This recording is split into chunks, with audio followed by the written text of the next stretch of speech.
Hey guys, today I'm going to show you in less than 5 minutes how easy it is to grow and care for your own garlic at home.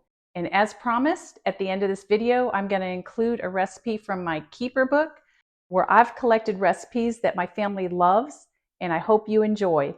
It uses garlic and some other veggies from your garden. So let's dive in.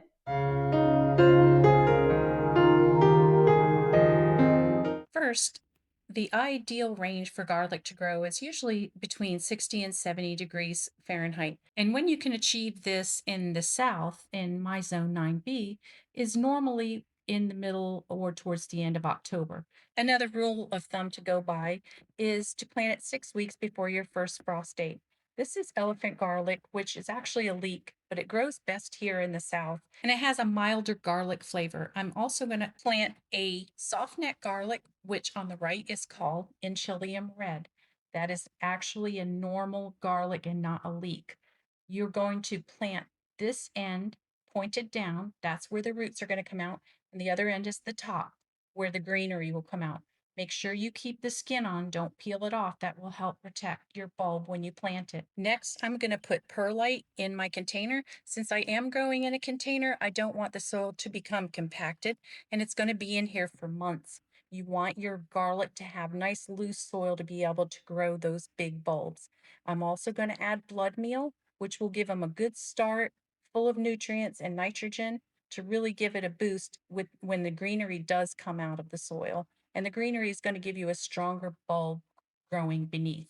Your all-purpose organic granular is another great thing to put in here in the soil. And we're going to mix it all in together in the first 3 to 4 inches of soil so that the garlic will have plenty of food in its months long growing. I also add bone meal. I'm not sure it makes a huge difference with the phosphorus, but it does add another nutrient. So having nice, well-balanced soil is a good thing to add on top of the rest of the nutrients that I've put in here. So first I'm going to plant the elephant garlic and I'm going to use the biggest cloves that I possibly can because that's going to give you the biggest bulbs. So always pick the biggest ones that you can find. Plant them the root end down and then the pointy end goes up at the top. Also, make sure you plant them about 2 to 3 inches deep. And we generally don't get hard freezes here this far south, but we do get cold weather and frost. So generally 2 to 3 inches is far enough below the soil to protect them.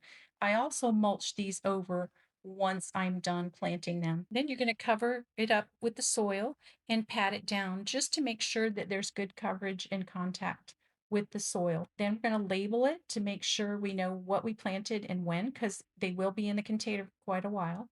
We're going to fertilize with the fish emulsion in a gallon of water just to get them started with some good nutrients. And now we're going to water that in and make sure you water it really well. In a container, I usually have to water once a week, but there's good drainage here. If you have a big garden bed, if it's dry outside, you may want to hit it with water just to make sure that the soil is not drying out too much in between. And pat the soil down once you plant them. And again, I'm planting the Enchilium reds in this container, and I'm doing it exactly the same way as I did the elephant garlic. And once every couple of months, put organic granular in here. Keep them well watered and find the sunniest spot in your yard. They love 6 to 8 hours of sun a day. And as they grow, the greenery will look like this, and they'll be ready to harvest around June when you notice the tops start to turn brown. Then when you dig them out, they will look something like this. Then you can let them cure in a cool, dry place.